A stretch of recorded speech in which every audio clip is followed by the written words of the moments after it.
Teleamazonas presenta 24 horas con Milton Pérez y Diana León. Buenas noches, amigos. Aquí empezamos. Autoridades del Ejecutivo y la Justicia comparecieron ante la Comisión de Fiscalización para dar cuentas sobre sus acciones frente al habeas corpus que dejó en libertad a Jorge Glass. Allí el ministro de Gobierno criticó el accionar del SNAI. Pablo Ramírez, director del SNAI, fue el primero en comparecer ante la Comisión de Fiscalización del Legislativo. Durante una rápida exposición, intentó justificar el accionar del abogado de ese organismo que participó en la audiencia de habeas corpus de Jorge Glass. En relación a la no objeción en cuanto a la documentación del SNAI, esto es debido a que no puede pronunciarse por la salud de la persona privada de libertad, debido a que la salud es establecida a través del Ministerio de Salud, que tampoco fue convocado siendo parte procesal. Le escuché decir en su intervención que sí le daban atención médica, si había medicamentos. ¿Por qué no dijeron en la audiencia eso? ¿Le tomaron el pelo, señor general? ¿O estuvo de acuerdo? La duda es que hay un pacto. En medio de la sesión, varios altercados se produjeron entre el presidente de la comisión y el legislador correísta Roberto Cuero, que criticó la rapidez con la que la comisión quiere fiscalizar este tema. ¿Y cómo le puede prohibir a la comisión de fiscalización que haga un trabajo de fiscalización? No le estoy prohibiendo que usted haga. Nadie me prohíbe. Ni en la época de su gobierno me prohíban. Más tarde y en una sala más amplia fue recibido el ministro de Gobierno Francisco Jiménez, quien esta vez decidió criticar el accionar del SNAI en este proceso. Frente a las declaraciones del abogado, del representante del SNAI, de que no tiene nada que objetar, ¿usted hubiese objetado? Yo hubiese objetado. Nosotros ya estamos tomando acciones. Se va a reforzar la defensa técnica y obviamente internamente se están haciendo los análisis para ver si cabe algún tipo de sanción respecto de lo sucedido en ese episodio. También mencionó que ahora están al pendiente de que la Corte Provincial de Santa Elena actúe con probidad frente a la apelación y que por ahora su trabajo será evitar que Glass fugue. Eso dio paso a que los legisladores de UNES que estuvieron presentes adviertan una supuesta persecución y acoso a Glass, tema que también fue consultado al ministro del Interior Patricio Carrillo, quien compareció y negó dichas aseveraciones. Finalmente, la comisión, tras escuchar al presidente del Consejo de la Judicatura y de la Corte Nacional de Justicia, deberá elaborar un informe con recomendaciones. En Quito, Belén Merizalde, 24 horas. Un tribunal de la Corte Provincial de Santa Elena deberá analizar si fueron correctos o no los argumentos usados para conceder el habeas corpus al ex vicepresidente Jorge Glass. Hasta este miércoles aún se desconocía quiénes serán los jueces que integrarán el tribunal que deberá resolver la apelación que planteó el pasado domingo el Servicio Nacional de Atención Integral a Personas Adultas Privadas de la Libertad contra la resolución del juez constitucional Diego Moscoso, que otorgó un habeas corpus a Jorge Glass. Una vez que se confirme por sorteo la sala y que ésta aboque conocimiento de la apelación planteada, que sería en los próximos días, según pudimos conocer, se deberá resolver por el mérito del expediente en el término de 8 días. Si se considera necesario, se podrá ordenar la práctica de elementos probatorios y convocar audiencia, que deberá realizarse dentro de los siguientes 8 días hábiles. Si eso ocurre, el término se suspende y corre a partir de la audiencia. Aquí en la Corte Provincial de Santa Elena hay una sola sala y es multicompetente. Está compuesta por 5 jueces. Silvana Caicedo, que es la presidenta de la Corte Provincial, y los jueces Clever Franco, Susi Panchana, Juan Carlos Camacho y Rosario Franco. Este miércoles a las 2 de la tarde, el secretario de la Unidad Multicompetente de Manglar Alto abocó conocimiento del pedido. Antes del habeas corpus conseguido la noche del pasado sábado, la defensa de Glass había pedido en 6 ocasiones anteriores medidas distintas a la prisión. Todo esto desde el 2018, mientras que el gobierno asegura que los tomaron por sorpresa. De manera irregular, por quinta vez se intentó y le salió, sorprendieron a las autoridades en un proceso irregular en la provincia de Santa Elena, en donde se permitió la liberación de Jorge Glass, pero también tiene que tener claro la ciudadanía que la condena sigue. Desde Santa Elena, Joana Ramos, 24 horas.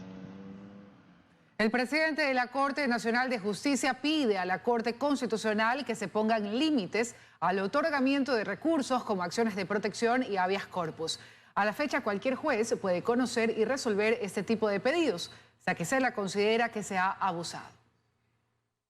A través de una misiva dirigida a Ali Lozada, presidente de la Corte Constitucional, los jueces de la Corte Nacional de Justicia solicitaron una reunión interinstitucional para unificar criterios sobre figuras jurídicas como las acciones de protección y los habeas corpus, que, a decir de los magistrados, su interpretación y aplicación hoy generan un amplio debate, pues estas pueden ser conocidas y resueltas por jueces de cualquier nivel, en cualquier parte del país, y dado que se ha abusado de ellas, hay que poner un alto, dice el presidente de la Corte Nacional de Justicia, Iván Saquicela. Es necesario delimitar su alcance, poner ciertos límites para que, además de que eventualmente no haya abusos de la acción de protección, de la acción de habeas corpus, se pueda unificar criterios, haya una sola jurisprudencia muy clara, de modo tal que todos los jueces del país lo puedan aplicar. Que pueda haber en cada provincia jueces especializados. Esa es nuestra propuesta de reforma. Pero no es lo único que le preocupa. Saquicela ve la necesidad de también llegar a acuerdos en torno a la caducidad de la prisión preventiva. Existe una sentencia de la Corte Constitucional que establece que la caducidad de la suspensión del tiempo que debe recorrer para la caducidad de la prisión preventiva tendrá que darse con sentencia ejecutorial. De modo tal que este es un tema que hay que analizar, porque créase que por más esfuerzo que haga el sistema de justicia en los tiempos, va a ser muy difícil llegar a sentencia ejecutoriada antes del tiempo de caducidad de la prisión preventiva. Saquicela cree que es importante que se analicen reformas al sistema de justicia para tener cada vez menos grises. En Guayaquil, Carlos Acoto, 24 horas. A través de un recurso de revisión, el exsecretario jurídico de la presidencia de Rafael Correa, Alexis Mera, intenta revertir su sentencia de 8 años de prisión por cohecho. La Corte Nacional de Justicia y la Fiscalía reaccionaron a esta solicitud. Fiscalía encendió las alertas este martes a través de un comunicado en el que daba a conocer que la Corte Nacional de Justicia aceptó un recurso de revisión presentado el 1 de abril pasado por la defensa del exsecretario jurídico del correísmo, Alexis Mera. Recurso con el que Mera busca revertir la sentencia de 8 años de prisión, que cumple por cohecho pasivo agravado en el llamado caso Sobornos 2012-2016. Fiscalía hizo un llamado a la opinión pública a mantenerse vigilante de las actuaciones judiciales, de manera que los delitos en contra de la eficiencia en la administración pública no queden en la impunidad. El recurso de revisión puede ser interpuesto en cualquier momento tras una sentencia de última instancia y bajo consideraciones específicas. Así lo explica la exfiscal general del Estado, Mariana Yepes. Cuando la persona que se creía muerta no estaba muerta. Si existieran simultáneamente 2 sentencias por el mismo caso, que los testigos son falsos, que los informes periciales son errados, entonces tiene que presentar prueba que vaya a solventar aquella causal. Y claro, en este proceso Fiscalía puede intervenir y oponerse. Porque ahí es una audiencia donde se presenta prueba y entonces la Fiscalía puede muy bien destruir la prueba presentada por él. Es tan importante también el recurso y de tanto cuidado porque se rompe la institución de cosa juzgada, que la Corte recibió el recurso, nada más. El inicio del trámite de este recurso en favor de Alexis Mera se da apenas 3 días después de que el ex vicepresidente Jorge Glass dejó la prisión gracias a un polémico habeas corpus. En Guayaquil, Carlos Acoto, 24 horas. La Procuraduría General del Estado embarga nuevos bienes sentenciados en el caso Sobornos. La decisión recae, entre otros, en el ex vicepresidente Jorge Glass, quien goza de libertad gracias a la decisión de un juez de Manglar Alto. No es el primer embargo que se ejecuta en contra de los sentenciados del caso Sobornos 2012-2016. No obstante, la Procuraduría General del Estado ha reportado nuevas acciones en el intento por concretar la reparación dispuesta a los condenados por sentencia. Es dinero de la corrupción. Se procederá al remate de los bienes y de acuerdo al monto en que tengan que pagar la obligación de reparación integral, que aproximadamente es de entre $788,000 cada uno, pues de acuerdo a eso se completará con el remate o faltará de pronto dinero para poder cubrir el monto de la reparación integral. Según ha reportado la Procuraduría, se ha embargado a Alexis Mera 3 solares en Salinas. En el caso de otro de los sentenciados, Rafael Córdoba Carvajal, 2 vehículos, 2 tiendas de ropa, 2 bodegas, 3 estacionamientos y un restaurante en Quito. Además, a Edgar Salas León, un vehículo, una cuota de terreno, derechos de un terreno. En el caso de Vinicio Alvarado Espinel, se le ha embargado un vehículo, derechos y acciones de un inmueble en Quito, además de derechos y acciones de un terreno también en la capital. En el caso de la exministra de Transporte y Obras Públicas, María de los Ángeles Duarte, se le ha embargado un vehículo. Para Ramiro Galarza, un inmueble en la ciudad de Quito. El empresario Bolívar Sánchez Rivadeneira, derechos y acciones sobre 3 oficinas en la ciudad de Quito. En el caso de Laura Terán, una de las principales en el caso Sobornos, derechos y acciones sobre un terreno en la ciudad de Quito. Y para el ex vicepresidente de la República, Jorge Glass, una parte de los bienes que fueron parte de la sociedad conyugal. Esta medida, sin embargo, no sería suficiente para completar la reparación requerida por el Estado y dispuesta por sentencia. En ese caso, a quienes no cubran el monto se les advierte un proceso de insolvencia, proceso que lo explica la ex jueza Gladys Terán. ¿Tiene alguna consecuencia adicional? El efecto principal es que no pueden administrar los bienes y al no poder administrar los bienes tampoco pueden realizar actos jurídicos. Por ejemplo, no podrían realizar compraventas, estarían cerradas sus cuentas en el sistema financiero nacional, tendrían prácticamente lo que se conoce como una muerte civil económica financiera. Son las más recientes acciones de recuperación que emprende Procuraduría en contra de 9 de los 20 sentenciados por corrupción en el llamado caso Sobornos. Fausto Yepes, 24 horas. El Consejo de Participación Ciudadana recibió del Ejecutivo la terna para la designación del nuevo superintendente de bancos. La terna está encabezada por Rosa Matilde Guerrero. En segundo lugar está Raúl Agustín González Carrión. Y por tercer lugar está Doris Padilla Zuquilanda.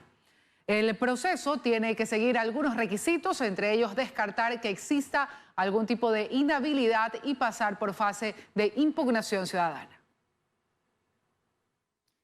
El presidente de la República junto a la ministra de Educación se reúne hasta ahora en el Palacio de Gobierno con la dirigencia del Magisterio Nacional para buscar el mecanismo de la equiparación salarial. Freddy Paredes informa.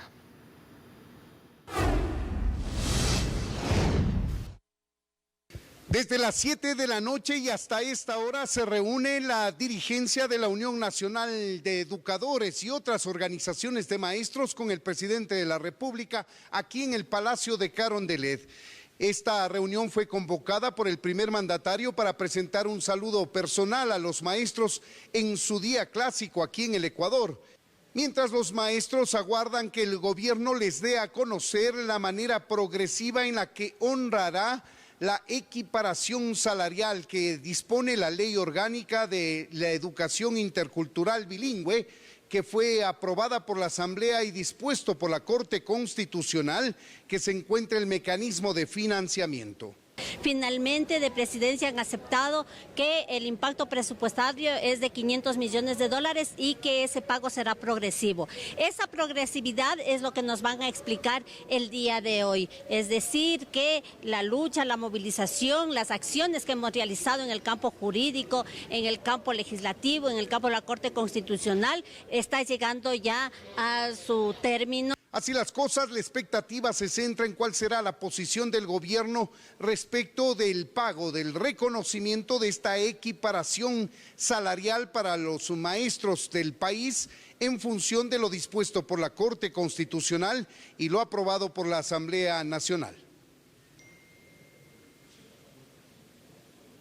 El presidente Guillermo Lasso participó en la inauguración del primer pozo en el campo petrolero Ixpingo, en la provincia de Orellana. La sola producción de este pozo, que se espera rinda una producción de 3.600 barriles diarios, generaría $60 millones anuales que serán invertidos en educación, salud y seguridad. El primer mandatario se congratuló al anunciar que esta plataforma, que forma parte del campo ITT, es operada con mano de obra ecuatoriana. Cerca de 1 tonelada de droga decomisó en alta mar la unidad de lucha contra el crimen organizado con apoyo de la Armada del Ecuador. 3 personas fueron detenidas en el operativo.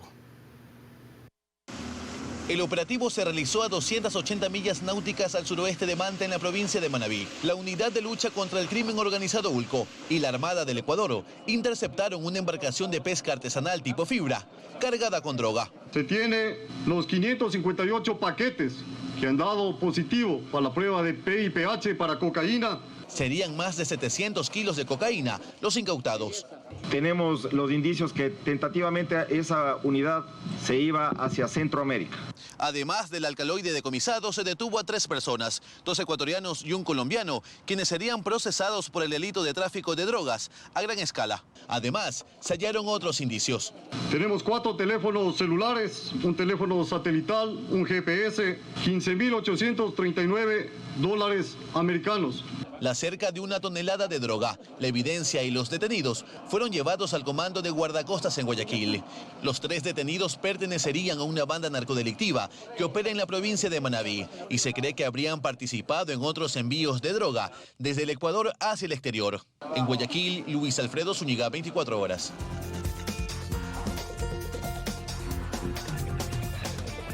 Seguimos, las autoridades estiman 1 millón de viajes durante este feriado de Semana Santa, el segundo feriado sin restricciones de movilidad y con el que se busca seguir impulsando la economía. Al contar con uno de los mejores indicadores epidemiológicos de la región, el Ecuador se prepara para vivir el segundo feriado sin restricciones de movilidad desde que inició la pandemia. Durante estos 3 días de asueto, se estiman más de 1 millón de viajes, pues nuevamente se cuenta con un incentivo de reducción del IVA. Del 12 al 8% en todos los establecimientos turísticos. Tanto ha cambiado esto por un buen manejo de pandemia que ahora les decimos que no se queden en casa, que salgan a reactivar la economía del país, obviamente cumpliendo las medidas de bioseguridad. El operativo durante este feriado iniciará desde este jueves 14 de abril a las 12 horas y concluirá el lunes 18 también al mediodía.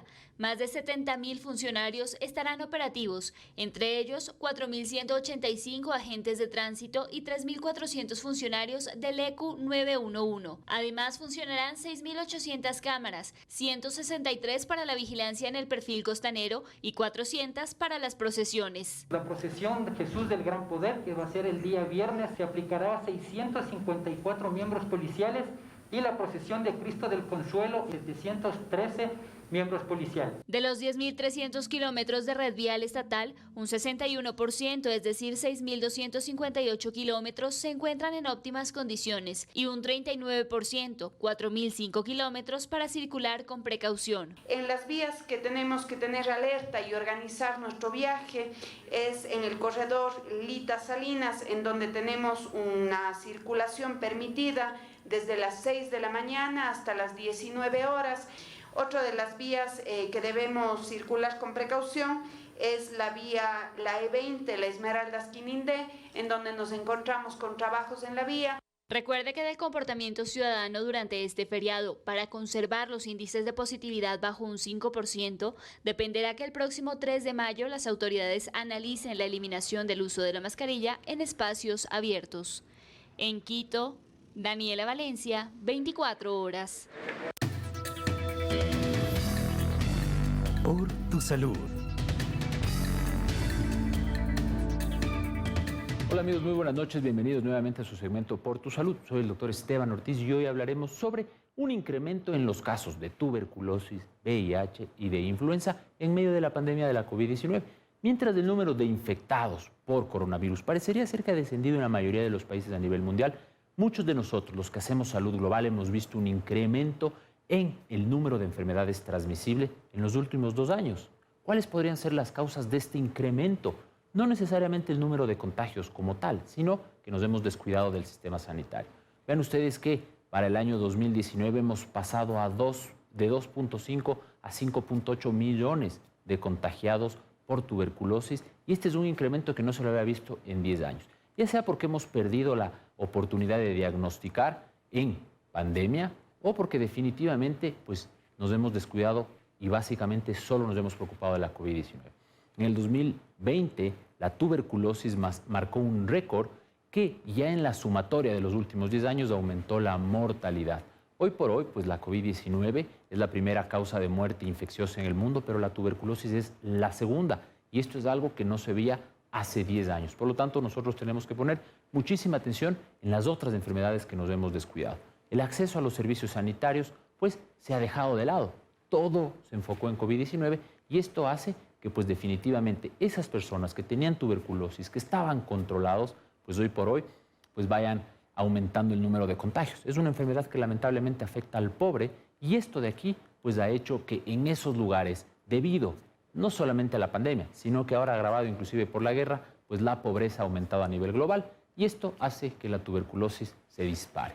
Hay que ponerle muchísima atención porque, así como lo ha dicho el doctor Tedros, el director general de la OMS, pues esta enfermedad de la tuberculosis, que ya la teníamos hasta cierto punto bajo control en términos de tratamiento, pues hoy por hoy la tenemos nosotros básicamente afectado en términos del número de nuevos casos. Y no solamente es la tuberculosis, pues también tenemos nosotros casos como el del VIH o inclusive el de la influenza. Pensemos que si bien la COVID es prioridad y que todo es COVID hasta que se demuestre lo contrario, pues hay gente que todavía tiene enfermedades que hay que ponerle muchísima atención. Nos vemos en el siguiente segmento de Por Tu Salud.